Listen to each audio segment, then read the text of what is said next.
Xi Jinping menjalani hidup yang menyakitkan dengan 5 kekhawatiran besar. Hampir 13 tahun memerintah, Xi Jinping telah mencatat baik prestasi maupun kesalahan. Namun menurut pandangan kami, saat ini ia sedang menghadapi pertanggungjawaban yang menyakitkan atas berbagai kejahatan yang telah dilakukannya. Menurut People's Paper, Xi kini terjepit dari segala arah. Di dalam negeri, perekonomian China melemah, raksasa properti bangkrut, pengangguran melonjak, investasi asing kabur, bisnis swasta gulung tikar, utang daerah membengkak, dan konsumsi masyarakat stagnan.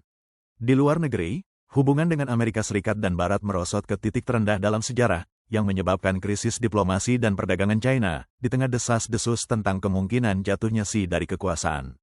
Mantan penasihat hukum pemerintah daerah otonomi Mongolia dalam Du Wen, mengungkapkan 5 siksaan yang menurutnya membuat Xi terjaga sepanjang malam.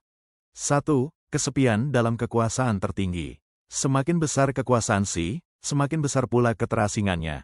Du mencatat bahwa semakin banyak kendali yang dikumpulkan Xi, semakin sedikit sekutu sejati yang tersisa. Kini, para penjilat mendominasi lingkaran dalamnya. Sementara pembersihan politik telah melenyapkan suara-suara yang berani berbeda pendapat, hingga hasilnya, seorang pemimpin yang dikelilingi bukan oleh para penasihat, tetapi oleh para penjilat. Menurut Du, Xi dihantui oleh rasa tidak aman yang mendalam. Ia takut bahwa mereka yang memujinya di siang hari justru sedang merencanakan pengkhianatan di malam hari. Desas-desus orang dalam menyebutkan bahwa ia bahkan tidur dengan rompi anti peluru di bawah bantalnya untuk menenangkan diri. Hingga akhir tahun 2022, kampanye anti korupsi Xi telah menjatuhkan 1 pejabat tingkat nasional, 8 wakil pemimpin nasional, 4 anggota Komisi Militer Pusat, puluhan menteri, dan ratusan wakil menteri. Hanya dalam tahun 2024, lebih dari 22.000 orang dituntut karena korupsi, naik hampir 37% dari tahun sebelumnya. Lingkaran Xi, kata Du, kini telah kehilangan rekan-rekan lamanya, banyak dari mereka di penjara Kinceng. Yang tersisa hanyalah bawahan yang ketakutan, terlalu berhati-hati untuk berbicara jujur. Singgasana kekuasaan, Du memperingatkan, telah menjadi takhta yang sunyi. 2. Hidup di atas gunung berapi. Siksaan kedua Xi bukanlah ketakutan terhadap Barat, melainkan terhadap rakyatnya sendiri. Du membandingkan situasi ini seperti gunung berapi yang tertekan, semakin rapat ditutup, semakin dahsyat letusannya. Media pemerintah memang menayangkan pemandangan penuh pujian, namun lembaran kosong yang diangkat dalam protes anti-lockdown dan teriakan lantang, turunkan Xi Jinping, menceritakan kisah yang berbeda. Xi, seorang ketua partai yang maha kuasa, justru dikalahkan oleh keheningan dan selembar kertas. Sebuah lelucon era Soviet, yang sudah lama populer di China, menggambarkan suasana ini. Seorang pria di lapangan merah mengangkat papan kosong dan langsung ditangkap. Ia protes, tapi saya tidak mengatakan apapun. Petugas menjawab, semua orang tahu apa maksudmu. Lelucon ini menjadi senjata diam-diam para pengunjuk rasa. Xi kabarnya hidup dalam ketakutan terus-menerus akan kerusuhan. 1 panggilan telepon tengah malam, ketua, sesuatu telah terjadi, bisa mengguncang segalanya. Sistem pengawasan China kini menjelma menjadi raksasa. Pada tahun 2019, sistem Skynet menggunakan 200 juta kamera. Tahun 2020, jumlahnya melebihi 626 juta. Dan pada tahun 2022, angkanya mencapai 2,76 miliar. Mengapa sebanyak itu? Laporan bulan Juli dari Center for Strategic and International Studies menyebutkan bahwa pengawasan yang ditingkatkan oleh kecerdasan buatan membantu menekan protes massal.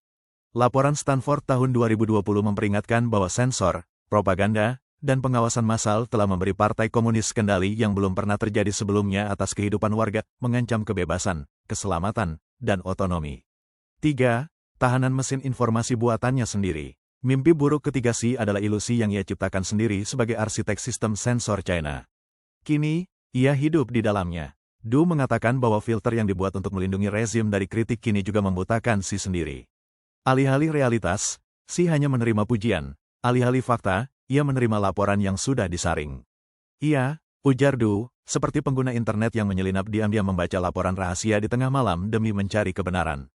Pada Maret tahun 2020, Taipan Property Ren Ziqiang menulis esai yang mengkritik Xi karena sikapnya yang terlalu memuji diri sendiri dalam menangani pandemi. Ia menuduh Xi sebagai kaisar yang berparade telanjang, menggunakan daun ara untuk menutupi kegagalan. Kritik ini membuat Ren ditangkap.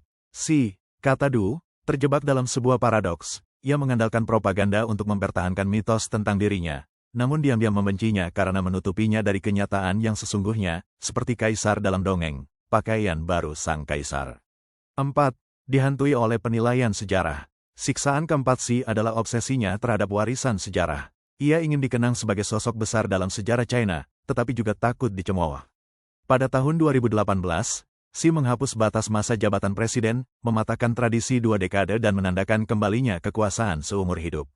Pengumuman dari Xinhua memicu badai di media sosial. Sebuah unggahan satire viral berjudul, "Mengapa Saya Ingin Menjadi Kaisar?" Sebuah wawancara imajiner dengan Yuan Shikai, beredar singkat sebelum disensor dengan cepat. Dalam hitungan jam, Weibo membungkam para pengkritik dan menghapus akun-akun. Banyak yang melihat langkah ini sebagai kemunduran besar, kembali ke kediktatoran ala Mao. Berusaha mengendalikan citra historisnya sendiri, Xi meluncurkan kampanye melawan apa yang disebutnya nihilisme sejarah, istilah untuk mereka yang mempertanyakan versi resmi partai tentang berbagai peristiwa melalui kekuatan administratif. Xi berusaha menyaring terlebih dahulu bagaimana generasi mendatang akan mengingatnya. Namun ejekan telah dimulai. Di seluruh dunia, ia dikutuk. Du membayangkan Xi terjaga di malam hari, bertanya-tanya, akankah rakyat mengenangku, atau menyeringai saat mendengar namaku. Untuk menghindari penghakiman, Xi merancang strategi, tidak pernah pensiun, tidak menunjuk penerus, dan tidak memberi ruang untuk pertanggungjawaban. 5. Paria global. Siksaan terakhir Xi datang dari panggung dunia, di mana keterasingan, bukan kekuasaan, yang kini mendefinisikan posisinya. Di dalam negeri, propaganda memberinya kesan maha kuasa. Tapi di luar negeri, ia semakin dipandang sebagai ancaman. Diplomasi prajurit serigala China, dengan bahasa yang agresif dan benturan publik, telah menuai cemoohan global. The Times of London menggambarkan diplomasi sebagai pendatang baru yang garang, menyerbu forum global dengan kemarahan, meninggalkan pendekatan penuh kehati-hatian ala Deng Xiaoping dan menggantinya dengan konfrontasi. Du mengatakan, Xi sebagai arsitek pendekatan ini kini menghadapi konsekuensinya. Ia dipotret sebagai pemimpin ekspansionis yang kesepian di antara para pemimpin demokratis. Ia menghindari kritik, menolak integrasi, dan bagi banyak orang di Barat, terlihat tidak pada tempatnya, bahkan konyol. Xi pernah menyatakan bahwa pejabat seharusnya siap menghadapi malam-malam tanpa tidur dan alarm tengah malam. Du menyimpulkan, itu bukan sekadar retorika. Xi menjalaninya setiap malam.